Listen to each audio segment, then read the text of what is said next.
Alright, Shalom, Shalom. First and foremost, I'd like to begin by giving all glory, all honor, and all praises unto Yahweh, Ba'ashem Yahushai, Ba'ashem Racha Kodash, giving double honors, double unto the apostles and elders of Great Millstone who surely do rule well. To the men standing by the highways and byways sincerely pushing this doctrine, I'd like to say Shalom. And even unto the sincere Aquat, the sisters who sit listen these lessons in silence, subjection, and obedience unto their husbands, I'd like to say Shalom. Hi, there's a brother here, Maya Sha'ala, from the Heroes of Yahweh Shai coming back to you again with another bit of edification, and Lord's willing, this lesson is edifying, right?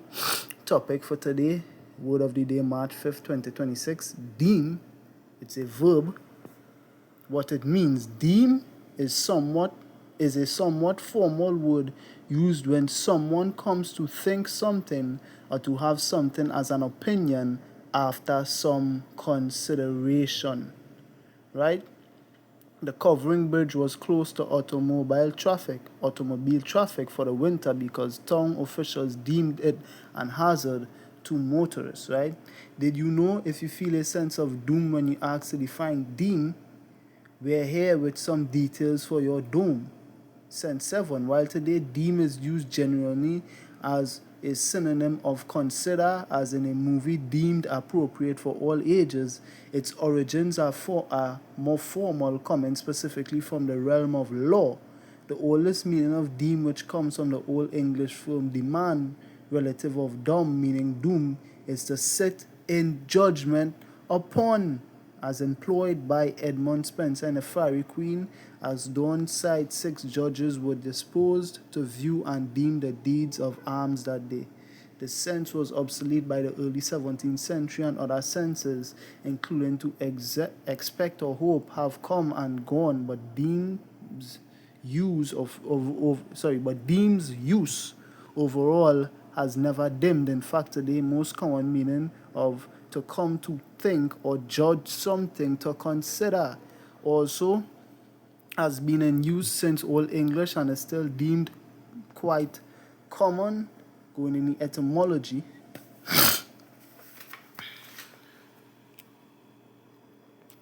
alright, deem here, Middle English demand from Old English demand, to judge, decide on consideration, condemn, think, judge, hold, and as an opinion. So, understanding what the word here deem means, we want to what? We want to give you what the Most High has deemed for the state of the kingdom of the earth, right? First, going to the book of Sirach, chapter 10. I'm going to start at verse 1. A wise judge will instruct his people, and the government of a prudent man is well ordered. As the judge of the people is himself, so are his officers, and what manner of man the ruler of the city is, such are all they that dwell therein, right? So basically, the citizens of our country are likened unto its presidents. Let me just use that as an example. An unwise king destroyeth his people, but through the prudence of them which are in authority the city shall be inhabited. The power of the earth is in the hand of Yahweh. In due time he will set over it one that is profitable. In the hand of power is the prosperity of man, and upon the person of the scribe shall he lay his honor. Right? Verse 8. Because of unrighteous dealings, injuries, and riches got by deceit, the kingdom is translated from one people to another, right? So, what does the Lord, or how has the Lord deemed the rulership of the earth that is currently in the hands of the Edomites? Well, one thing we know for sure, he considers that this place has no judgment, right? And we know, going back to the definition of deemed, if you could just give me a second here. Right. Salak, right? Right, going back to the definition for deem, right? It's to judge, decide on, or condemn, think to judge. So you think, judge, hold as an opinion, right? So we know the Lord definitely big on judgment. First Samuel 2, and I believe it's verse 3. Talk no more so exceeding proudly. Let not arrogancy come out of your mouth, for the Lord is a power of knowledge, and by him actions are weighed. When he weighs your actions, then what he makes judgments based on them. Zephaniah 3, verse 5. The just Lord, right, is in the midst thereof. He will not do iniquity. Every morning doth he bring his judgment to light. He faileth not, but the unjust knoweth no shame, right? So what has the Lord deemed about the current state of the earth, being that it is in the hands of the current Edomites, right? Of the Edomites currently, right? Isaiah 59, and I'll even read 14. And judgment is turned away backward, and justice standeth afar off. For truth is fallen in the street, and equity cannot enter. Yea, truth faileth, and he that departed from evil maketh himself a prey. So in this world, if you see evil going on and you decide you don't want no part of that, what you are now become a prey. Right now, people seek to devour you and to destroy you. And Yahweh saw it, and it displeased him that there was no judgment, and he saw that there was no man, and wondered that there was no intercessor. Therefore his arm brought salvation unto him, and his righteousness it sustained him. For he put on righteousness as a breastplate, and an helmet of salvation upon his head. And he put on the garments of vengeance for clothing, and was clad with zeal as a cloak. According to their deeds, accordingly he will repay fury to his adversaries, recompense to his enemies. To the islands he will repay recompense. So far what the Lord has deemed is that what? There is no judgment in the earth. There's a lack of judgment. Why? Because the people who currently run this earth don't know judgment. There's even a complaint that the prophet Habakkuk had, right? The burden which Habakkuk the prophet did see. O Yahweh, how long shall I cry, and thou wilt not hear, even cry unto thee of violence, and thou wilt not save? And we understand that the world is in the hand of the violent man. Why dost thou show me iniquity going into a continual state of sin and transgression, and cause me to behold grievance? For spoiling and violence are before me, and there are that raise up strife and contention. Therefore the law, your laws, is slacked, and judgment doth never go forth. For the wicked doth compass about the righteous. He that departed from evil maketh himself a prey. Therefore wrong judgment proceedeth. So far, the first thing that the Most High has deemed, in accordance with the complaints of the prophets, is that the people who currently run this earth are the wicked, right? And they lack judgment. Why? Because they are opposed to the laws of the Heavenly Father. Daniel 7:25. And he shall speak great things he shall speak great words against the Most High, and shall wear out the saints of the Most High, and think to change times and laws. If you change the laws on which the earth should be governed by, obviously there will be a lack of proper judgment and righteous judgment, and they shall be given into his hand until a time and times and a dividing of time. So for a set time, Esau has the power in the earth to do whatever he wants, right? He runs the earth right now. And what he is opposed to the Most High, right? There's a lack of judgment in this kingdom. Psalms 50 verse 16, which could start the next point, right? What the Most High has deemed it is that what the wicked currently run the earth, right? Psalms 50 verse 16. But unto the wicked power saith, what hast thou to do to declare my statutes, or that thou shouldest take my covenant in thy mouth? Seeing thou hatest instruction, and castest my words behind thee. What are you doing with my laws? Because you're not keeping them. When thou sawest a thief, then thou consentest with him, and hast been partaker with adulterers. Thou givest thy mouth to evil, and thy tongue frameth deceit. Thou sittest and speakest against thy brother, thou slanderest thine own mother's son. And we could get back to verse 21 for the last point, or sorry, for the later point in the video. But what so far we understand, the Lord is speaking to the wicked, and currently the wicked are in charge. Job 9 and verse 24, right? The earth is given into the hand of the wicked. He covereth the faces of the judges thereof.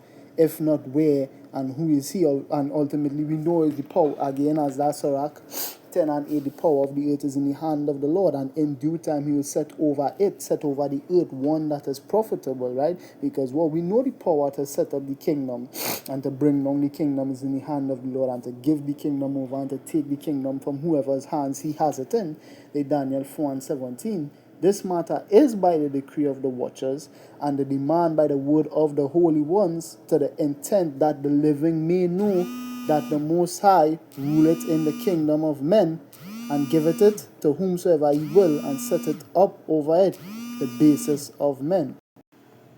Right, so what? The power of the earth has been given into the hands of the wicked men. What? He giveth it to whomsoever he will, and set it up over it, the basis of men, right? And we know the basis of men ruling right now. In Psalms, let me see here. Psalms 12 and verse 8. The wicked walk on every side. Remember Job 9:24. The earth is given into the hands of the wicked, right? The wicked, Esau and Edom, walk on every side, all the rest of the heathen nations, when the vilest men are exalted, and the vilest men have been exalted in the earth today. What the blessing that Isaac gave to Esau, again, he is currently living it out right now, and he's living out the last of these days. And we know that means pressure for we, because what? We know the end of Esau's blessing is means for the earth increased violence, right? Therefore rejoice, ye heavens, and ye that dwell in the earth, dwell in them. Woe to the inhabitants of the earth and of the sea, for the devil is come down unto you, having great wrath, because he knoweth that he hath but a short time. So because Esau knows that his time is up, he's coming down with great wrath in his last stand to try and keep the earth out of the hands of the ones who should be ruling it, right?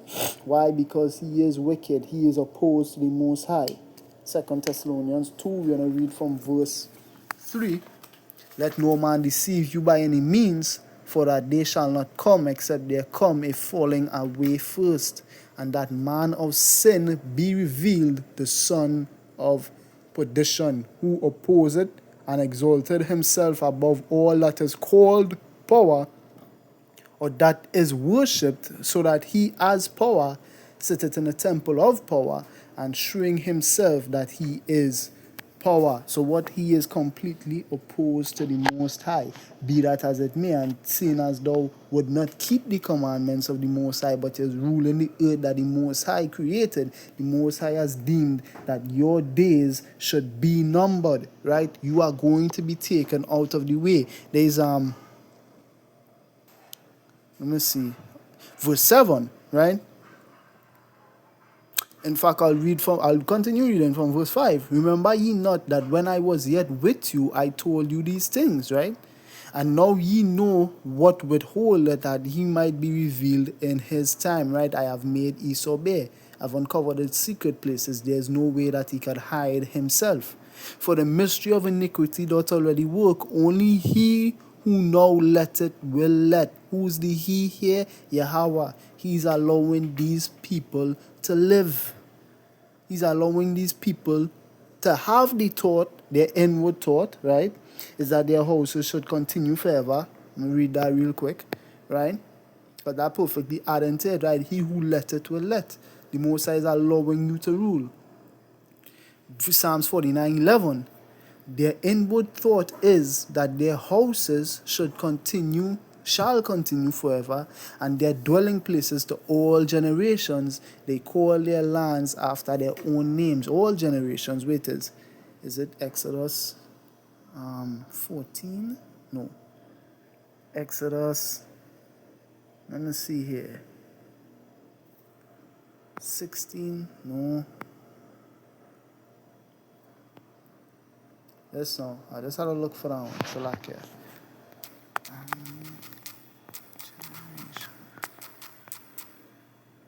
Exodus 17. Shalakia. Exodus 17, and we're going to read from verse 14. And the Lord said unto Moses, write this for a memorial in a book, and rehearse it in the ears of Joshua, for I will utterly put out the remembrance of Amalek from under heaven. And Moses built an altar and called the name of it Yahweh Nissi, Yahweh's banner. For he said, because the Lord Yahweh had sworn that the Lord Yahweh will have war with Amalek from generation to generation. So as long as these people exist, the Messiah is going to war them. Psalms 49:11, and they think that their dwelling places, and their inward thought is that their houses shall continue forever. This is what this man is thinking, and their dwelling places to all generations. They call their lands after their own names. They think they're gonna exist forever. That is the inward thought, right? So what? The 2 Thessalonians, only he who let it will now let. The Messiah is allowing you to believe this garbage, right? And the Messiah is doing this perfectly, in fact, because again, is it the Psalms 55 you was now reading? No, the Psalms 50, right? Going back to verse 21. These things hast thou done, and I kept silence. Thou thoughtest that I was altogether such an one as thyself. So the people who run in this earth know that the Messiah is real, and they're afraid. Again, that Revelation 12:12. Because if they really thought it had no God, then why is it that they believe that they have a short time? Why is it that they're coming down with great wrath? Because they know that day is numbered, right? Psalms 50:21. They thought I was altogether such as one as thyself. So what they believe that the Messiah is in league with them. That is why they're ruling so long, and they truly believe that nobody's going to take them out of the rulership position or the power seat. That is what they truly believe, because what the Messiah is not currently executing the judgment. Ecclesiastes 8:11, because sentence against an evil work is not executed speedily, therefore the heart of the sons of men is fully set in them to do evil. And what these men are doing evil continually, right? So they believe the Messiah is in league with them. But I will reprove thee and set them in order before thine eyes, right? So let's finish now with the 2 Thessalonians 2. Is it verse right? He who now letteth it let, he's allowing Esau to rule until what? Until he be taken out of the way, which is the point we're going to get into. And then shall that wicked be revealed, whom the Lord Yahweh shall consume with the spirit of his mouth, and shall destroy with the brightness of his coming, even him whose coming is after the working of Satan, with all power and signs and lying wonders, right? So what the Most High has determined that or he has deemed, or he has sat and judged and adjudged that this place should be destroyed. What these people, as the 2 Thessalonians 2 says, should be taken out of the way, right? This is what the Most High has deemed. Even let me just get out real quick as well. Isaiah 40, is it verse 26? Yep, verse 26. This is the purpose that is purposed upon the whole earth, and this is the hand that is stretched out upon all the nations. For Yahweh of hosts had purposed, again, the Exodus 16:17, that I will put out all remembrance of Amalek from under heaven, and I will have war with Amalek from generation to generation. The Most High has purposed this. He told Moses this, right? Upon the whole earth, and this is the hand that is stretched out upon all the nations. For Yahweh of hosts had purposed, and who shall disannul it? It already come forth out of his mouth, so who could stop it now? And his hand is stretched out, and who shall turn it back? The Most High is determined and has deemed that these people's kingdom has come to an end. It had been numbered, and now it should be what? Taken out of the way. Is it? Yep. Daniel 5, and reading verse 24. Then was the part of the hand sent from him, and this writing was written, and this is the writing that was written, many, tekel upharsin. This is the interpretation of the thing. Many, power had numbered thy kingdom and finished it. Tekel, thou art weighed in the balances, what thou art deemed, thou hast been deemed as being unworthy to rule, and had found one thing. Perez, thy kingdom is divided and given to the Medes and the Persians, which we know they're speaking about ancient Babylon, but applying it today. Your kingdom had been numbered after the Most High has deemed, based on the fact that he will not keep his laws, and that what you cast his words behind thee, that what you should be taken out of the way, right? Revelation chapter 18 verse 6. Reward her even as she had rewarded you, and double unto her double according to her works in the cup which she had filled to her double. I think it's Job 20 and 23. Yep. Job 20, reading from verse 19. Because he had oppressed and had forsaken the poor, because he had violently taken away an house which he builded not. The steel be land, right? Let me see. For his land. Let me see that one. For his land.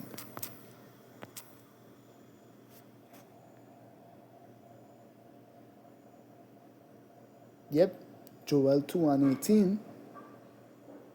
Then will the Lord be jealous for his land and pity his people. We know the scriptures make mention of what? His land being appointed into their possession, and a bastard should dwell in Ashdod, right? So we know who this Job 20 from verse 23 talking about, but we're reading from verse 20 now. Surely he shall not feel quietness in his belly, he shall not save of that which he had desired, who is as death and as hell and cannot be satisfied.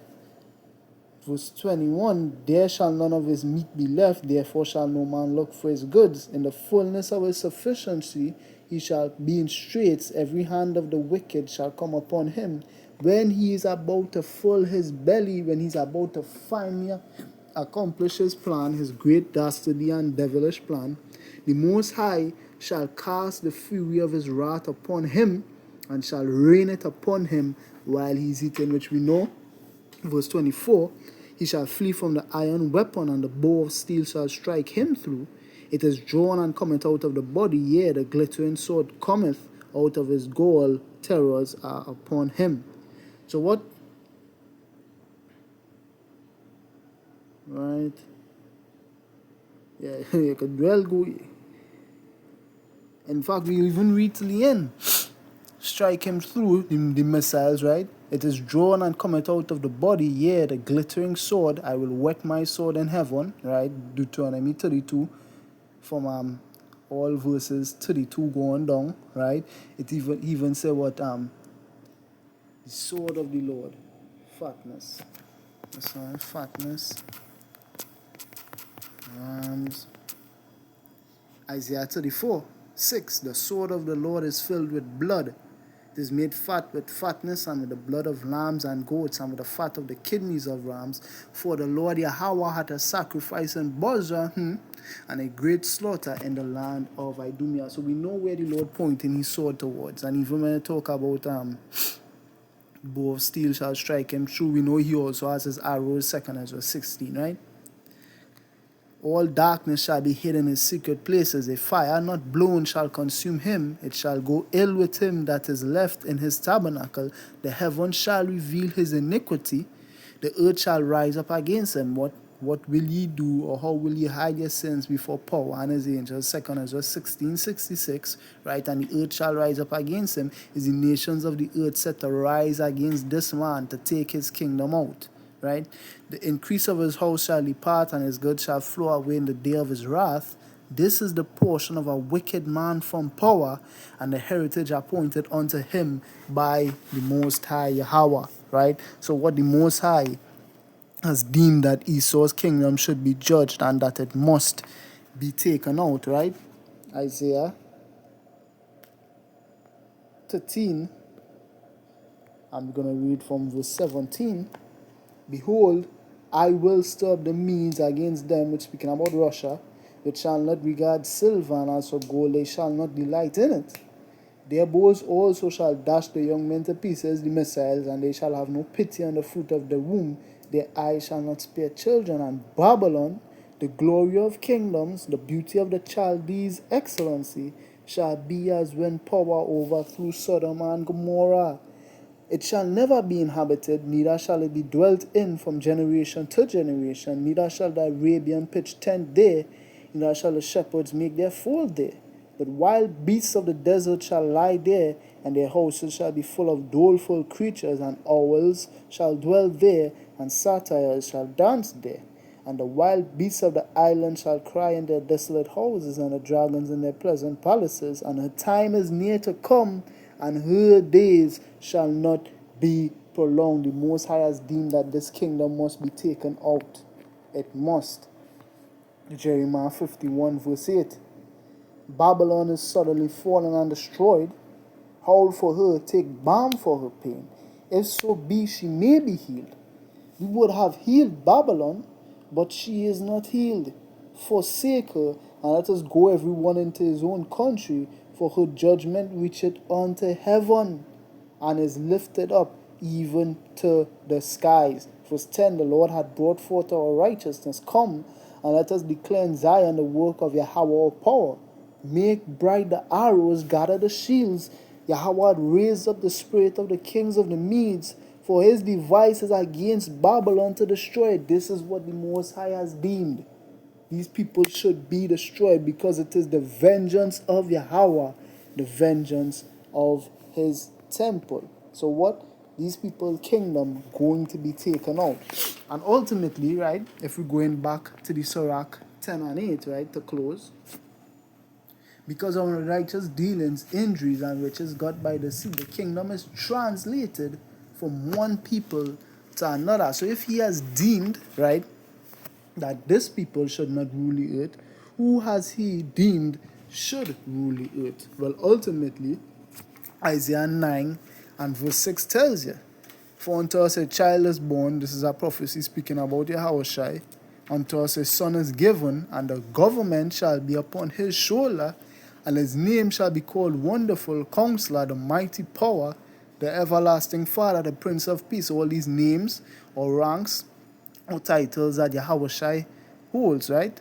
Of the increase of his government and peace, there shall be no end. So the Most High has deemed that this man should have an everlasting rule, not Esau, upon the throne of David and upon his kingdom, to order it and to establish it with judgment and with justice. Because you have to remember, these people ruling, and as a result of them ruling, as we have went through with the Isaiah 59, he saw there was no judgment, and then with the Habakkuk as well, Habakkuk says that, there is no judgment, the law is slack, right? Therefore the wicked doth compart about the righteous. Again, that's Daniel 7:25. We talk about what they make their own laws and their own times. So they don't care about nothing the Heavenly Father had to say, anything that the Heavenly Father thinks, right?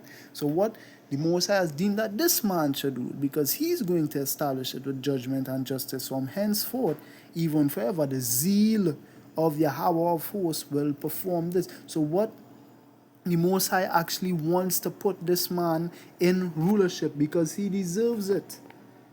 Is it Philippians 2? I think it speaks about the glory. Yeah, we read from verse 9, wherefore power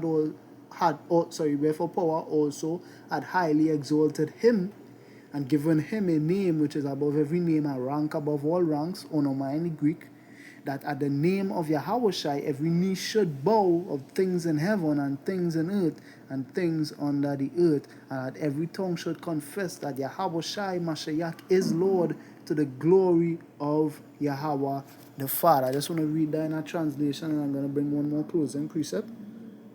Right?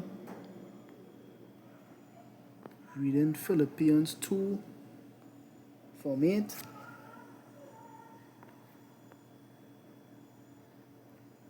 Verse 8, he was humble and walked the path of obedience all the way to death, his death on the cross. So one thing we understand about this man who's going to rule forever is that what? He's obedient, unlike Esau, right? Who's casteth my words behind thee.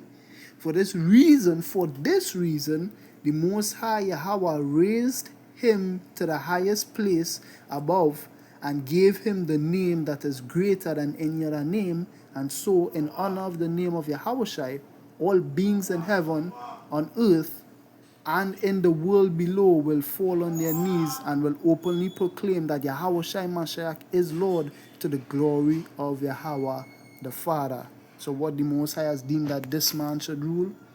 Closing precept here, Psalms 40 verse 8. Then said I, lo. Right, Psalms 40 verse 7. Then said I, lo, I come in the volume of the book. It is written of me, speaking of Yahushua. He is the word, John 1, from 1 to verse 5. I delight to do thy will, O my power. Yea, thy law is within my heart. And that is why the Most High has deemed that Yahushua should be the one to rule this earth, because he delights to perform the will of the Most High to his good pleasure. So Lord willing, this lesson was edifying and that you were edified. In closing, I like to say, Kal Halal Yamla, Hawa, Ba'asham Yahushai, Ba'asham Racha Kodash. I like to give double honors, double unto the apostles and elders of Great Millstone who surely do good well. To the men standing by the highways and byways pushing this doctrine, I like to say Shalom. And even unto the sincere Akwat, the sisters who sit listening to these lessons in silence, subjection, and obedience unto their husbands, I like to say Shalom. This was your brother Maya Shala from the Heralds of Yahushua Camp. Till next time, I like to say Shalom.